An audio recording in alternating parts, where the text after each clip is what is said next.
everybody. We just had a very frank conversation with the Senate and House Democratic leadership. Look, the principle at stake here is very simple. We have disagreements about tax policy, but you don't shut that government down. We have disagreements about health care policy, but you don't shut the government down. You don't use your policy disagreements as leverage to not pay our troops, to not have essential services of government actually function. You don't say the fact that you disagree about a particular tax provision is an excuse for shutting down the people's government and all the essential services that come along with it. If you look at what Chuck Schumer has said in the past consistently, it's whatever our disagreements are, let's negotiate with them. Let's talk about them. Let's figure out a bipartisan solution, but you don't shut the government down. In other words, you don't put a gun to the American people's head and say, unless you do exactly what Senate and House Democrats want you to do, we're going to shut down your government. That's exactly what they're proposing out there. Now, we have to remember, they're very frustrated. They say that they're very frustrated about the fact that this negotiation has not taken place until today. But if you look at the original thing they did with this negotiation, it was a $1.5 trillion spending package, basically saying to the American people, we want to give massive amounts of money, hundreds of billions of dollars to illegal aliens for their health care, while Americans are struggling to pay their health care bills. That was their initial foray into this negotiation. We thought it was absurd. We told them it was absurd, and now they come in here saying that if you don't give us everything that we want, we're going to shut down the government. We think that's preposterous.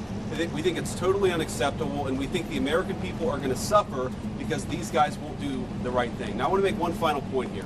You will hear a lot from Senate Democrats, from House Democrats about the fact that American health care policy is broken. Well, we know that American health care policy is broken. We've been trying to fix it for the 8 months that we've been in office, but every single thing that they accuse about being broken about American health care is policy that Democrats have supported for the past decade. So if they want to talk about how to fix American health care policy, let's do it. The Speaker would love to do it. The Senate Majority Leader would love to do it. Let's work on it together. But let's do it in the context of an open government that's providing essential services to the American people. That's all that we're proposing to do. And the fact that they refuse to do that shows how unreasonable their position is. I think we're headed to a shutdown because the Democrats won't do the right thing. I hope they change their mind, but we're going to see. I'll let the Speaker say a few words. Thank you, Vice President Vance. I want to thank the President as well. They showed strong leadership today. They invited the four leaders over here because the President is operating in good faith, and he demonstrated that very well. The problem is that Chuck Schumer and Leader Jeffries refuse to acknowledge the simple facts. Let's review what the simple facts are. As the Vice President was saying, this is the common sense thing to do. This is the right thing to do. This is the simple thing to do. By way of review, the House is getting back to the way the regular appropriations process is supposed to work. 12 separate appropriations bills passed through the House Appropriations Committee, 3 off the floor. The Senate doing their work as well. All this in bipartisan fashion, by the way. They passed 3 bills in the Senate. Those bills don't match up exactly. So for the first time in years, since 2019, you have a conference committee that is being constituted between the House and the Senate. This is the way a bill becomes a law. They work out the differences. All this is happening in bipartisan fashion. The problem is we run out of clock. September 30th is the end of the fiscal year, so we need a little more time. So what we did in the Republican majority is the right, responsible, simple thing.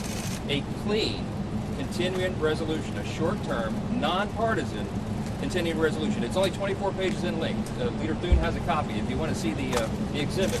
There's nothing partisan in here. No policy riders, none of our big party preferences, because we want to do the right thing by the American people and allow more time for negotiation. Now, there's a reason that Chuck Schumer and Hakeem Jeffries have come out here, stomped the feet, saying that they can't go along with this. They're trying to bring in extraneous issues. They issued a counter proposal. You should go take a look at what they requested. $1.5 trillion in new spending that is unrelated to the ongoing appropriations process. They wanted to, as you said, restore taxpayer-funded benefits, okay? Hard-working taxpayers in America. They want to take your funds and give that for benefits to illegal aliens. They want to restore that because we got rid of it. They want to prop up left-leaning media outlets. $500 million they threw in on top of that. $1.5 trillion on a 7-week stopgap funding bill. We're not going to do that. They know we can't do that. And we never have in the past. During the Biden administration, there were 13 threatened shutdowns. The Republicans in the minority did the right thing. We kept the government open. We're simply asking for the Democrats to do the same. Again, I want to thank President Trump for the strong, solid leadership. He listened to the arguments, and they just wouldn't acknowledge the simple facts. I want to thank Vice President here for showing his leadership as well.